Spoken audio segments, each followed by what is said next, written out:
조금 전에 이제 참자라에 대해서 얘기했는데 여기에 걸맞는 복음이 골로새서 3장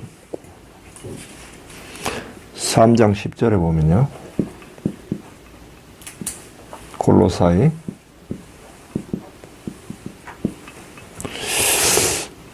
새 인간을 입은 사람, 여기 대해서는 새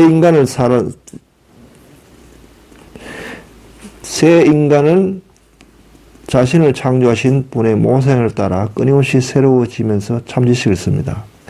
자, 3장 9절에서 보면 여러분은 옛 인간을 그 행실과 함께 벗어버리고 옛 인간 벗어버리고 그 행실과 함께 벗어버리고 새 인간을 입은 사람입니다. 새 인간은 자기를 창조하신 분의 모상에 따라 끊임없이 새로워지면서 참지식에 이르게 됩니다. 성장한단 말이에요. 새 인간은.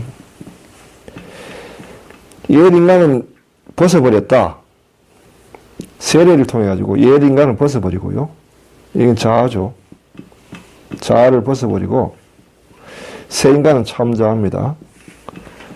참자를 입는데 참자는 뭐예요? 하느님을 닮았다고요. 모상, 하느님을 닮은 인간인데 끊임없이 성장하면서 참지식에 이른다. 참지식, 진리에 이른다고. 참지식.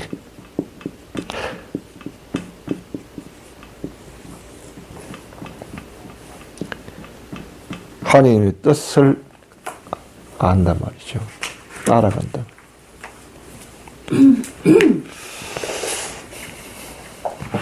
자, 그럼 육체의 죽음에 대해서 어디 이제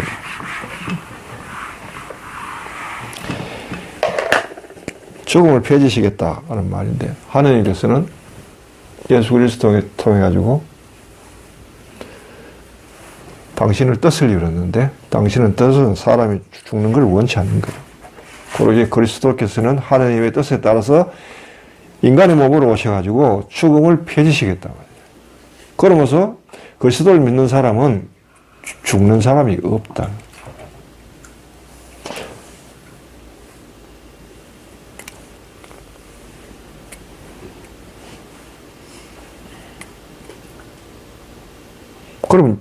그럼에도 불구하고 죽는 사람은 뭐냐?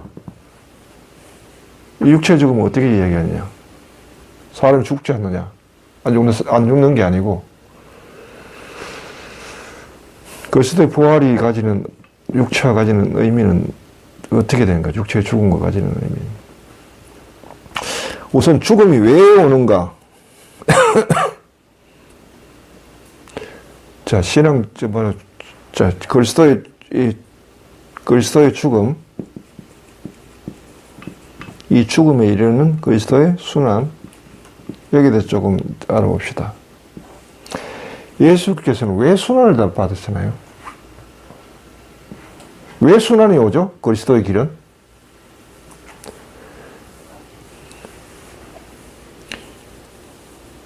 제자는 스승보다 더 낫지 못하고 종은 주인보다 더 낫지 못한다.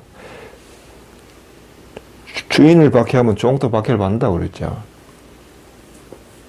당신의 길을 따르면은 순환을 받게 돼 있는 거예요. 예외가 없죠. 왜 그럴까요? 순환을 뭐 즐기는 겁니까? 뭡니까? 왜 순환을 피할 수가 없고 순환이 올 수밖에 없을까요? 그리스도의 길은? 예수님이 가신 길은 생각해 보셨나요? 무조건 순환이 있다 하니까 그냥 받아들인 거죠. 왜?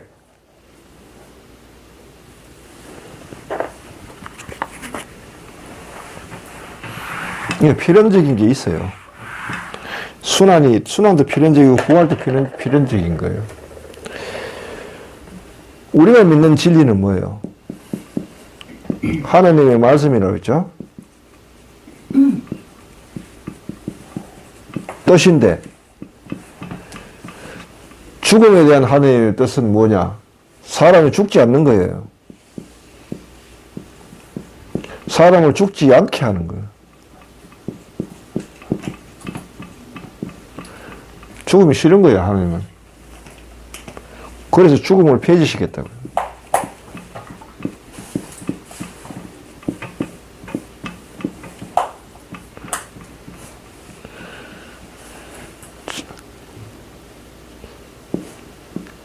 우리가 믿는 믿음은 이 하나님은 하나님의 말씀을 믿는데 하나님께는 안 되는 일이 없다는 믿음을 가지고 있다. 어떤 말씀이든 간에 죽음을 없앴다라고 할 때 우리는 그걸 말씀을 믿는다고요. 없앴는지 안 없앴는지 어떻게 알아요? 그게 증명이 되나요?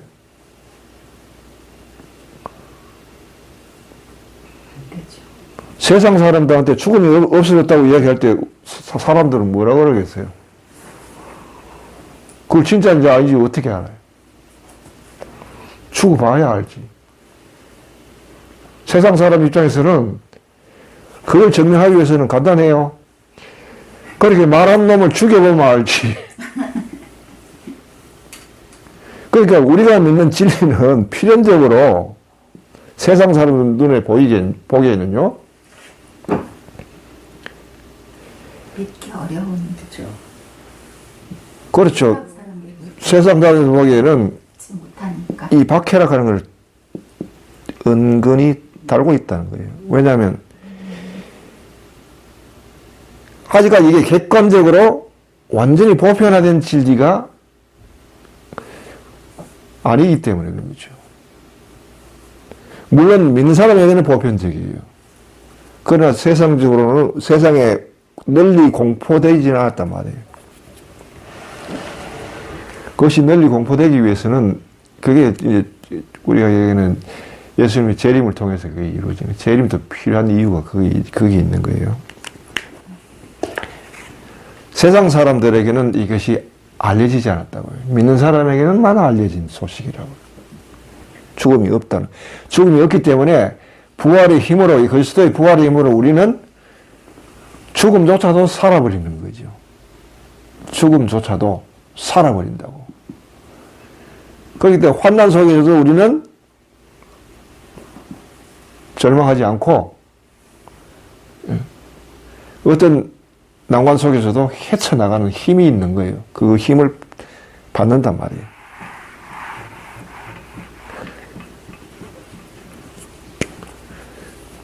하나님께는 안 되는 일이 없기 때문에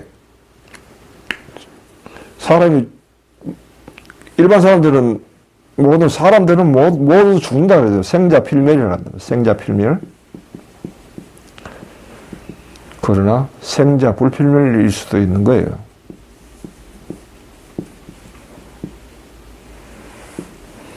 그리스도인들은 반드시 이런 건 아니다 이야기하는 거예요.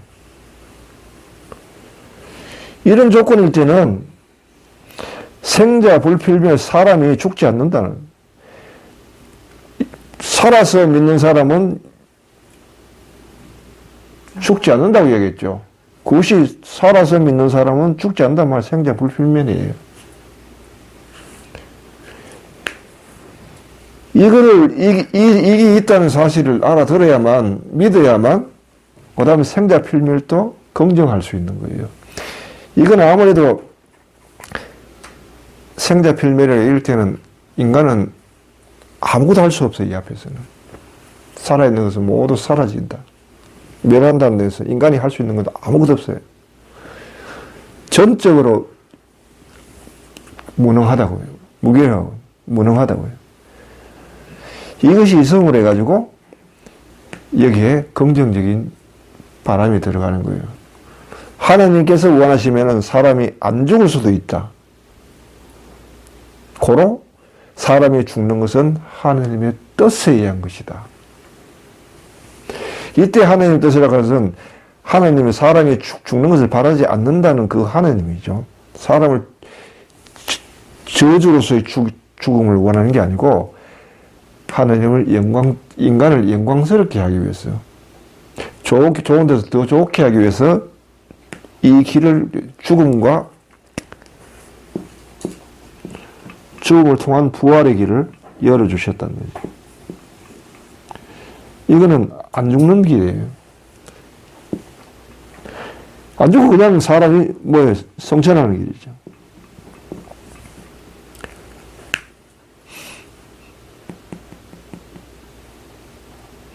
안 죽고 성천한 사람이 성경에 나오죠.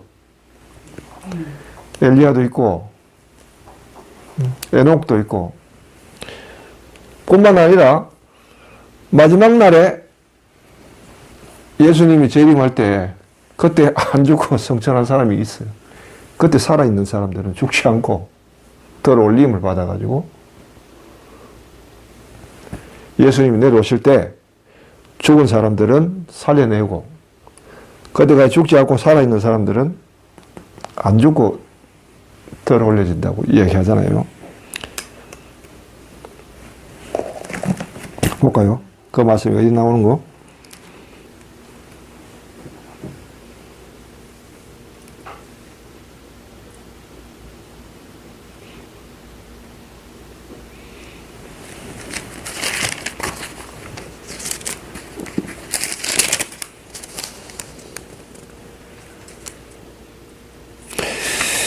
데살로니가 4장 17절에 보면 이런 말이시죠.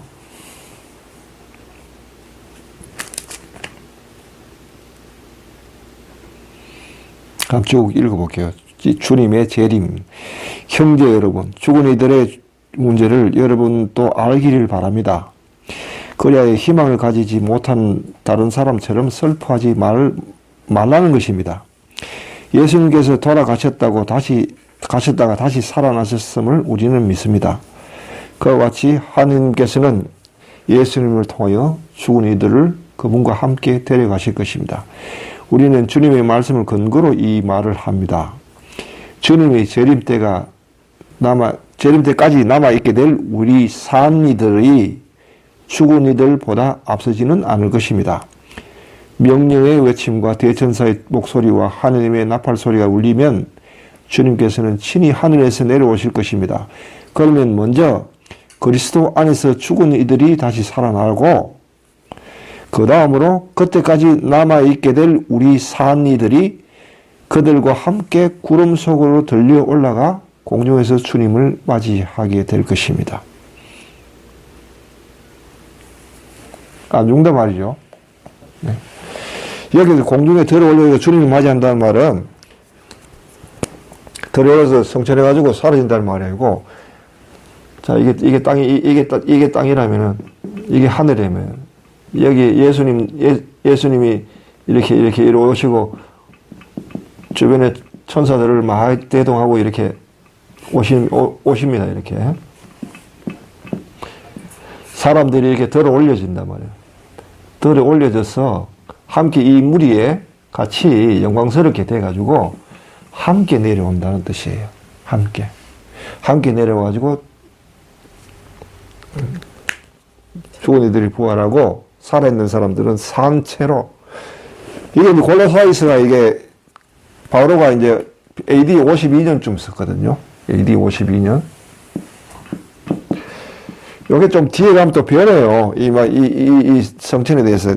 이러다 보니까 바오로의 생각이, 여기서는 그냥 들어 올려져가 성천한다 하는데, 고린도에서 고린도 1서 15장인데, 그리스도의 부활했어요. 이렇게 합니다. 내가 여러분에게 신비 하나를 말하게 주겠습니다. 15장 51절에 보면 우리 모두 죽지 않고 다 변화할 것입니다. 순식간에 눈 깜짝할 사이에 마지막 나팔 소리에 그리 될 것입니다. 나팔이 울리면 죽은 이들이 썩지 않은 몸으로 되살아나고 우리는 변할 것입니다. 아까 전에 뭐예요? 나팔이 불리면은 죽은 이들이 되살아나고 올라가고 우리도 성천해가지고 거기 낀다고 그랬잖아요. 맞이한다고 했는데, 여기서는 나팔이 울리면은 죽은 이들이 썩지 않는 몸으로 되살아나고 우리는 변화할 것입니다. 이 썩는 몸은 썩지 않은 것을 입고 죽는 몸은 죽지 않는 것을 입어야 합니다.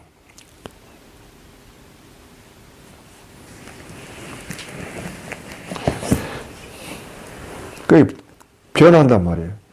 지금 아까도 얘기했죠. 옛 인간, 새 인간 할 때, 새 인간은 하나님의 모상으로 창조돼가지고 점점 성장하다고 그랬죠. 참 지식을 얻기까지 성장한다고 그랬죠. 이때 완성된다는 거죠, 이때. 아직까지, 우리가, 그리스도의 죽음을 몸에 지니면서 살면서 그저 생명이 나타난 우리 안에서 계속 이 죽음이 생명으로 바뀌는 그리스도의 생명을 계속 육화시키는 과정이 있잖아요. 그것이 마지막 이때 완성이 된다. 라고 이야기하는 겁니다. 왜 이렇게 이야기할 수밖에 없느냐?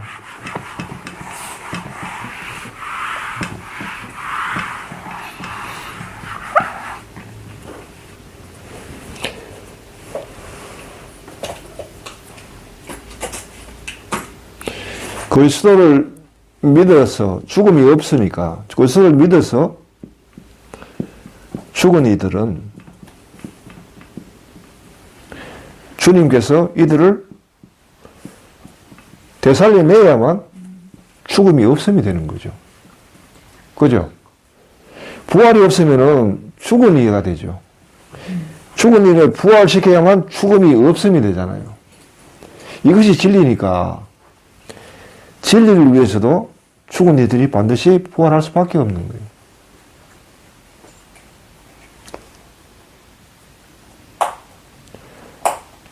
그 예수 그리스도의 부활을 통해 가지고 죽음이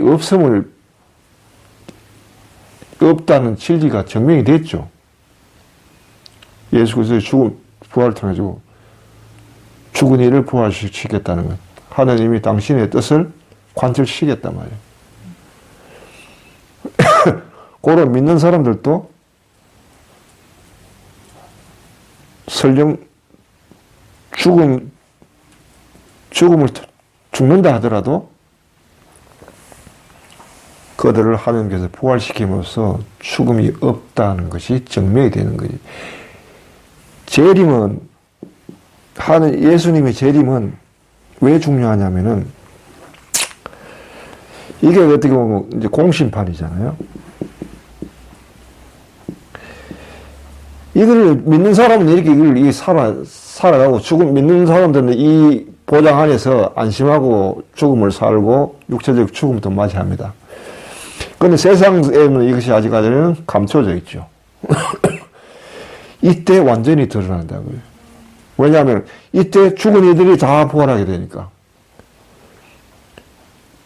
이때가 이제 보편적인 거죠. 진리로 완성이 되는 거죠. 따라서 이 말을 믿지 않은 사람은 그때 콩을 친다는 거지.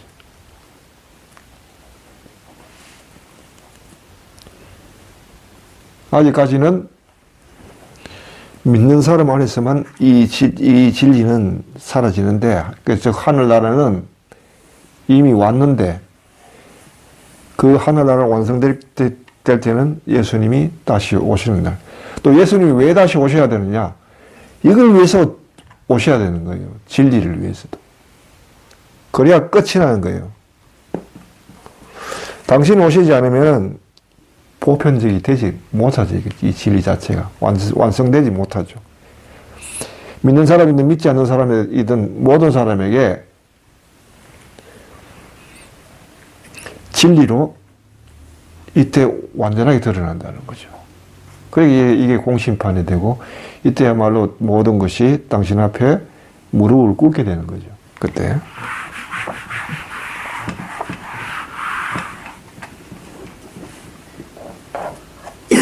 그 재림에 어떤 모습으로 오신다는 거예요? 성경에 성전하셨던 그 모습대로 오신다고 그랬는데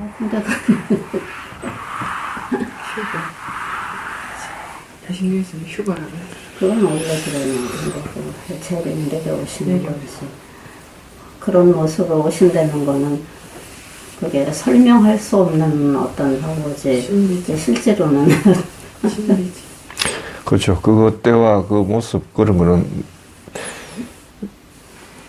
우리가 일반적으로 상상, 그려낼 수는 있지만은 무엇이라고 이렇게 이야기할 수는 없죠.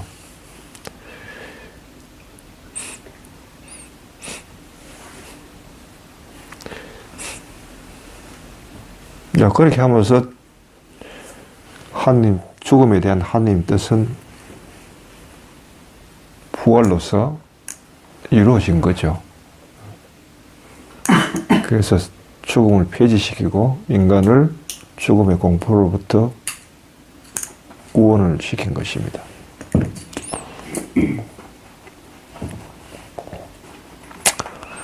질문 있어요?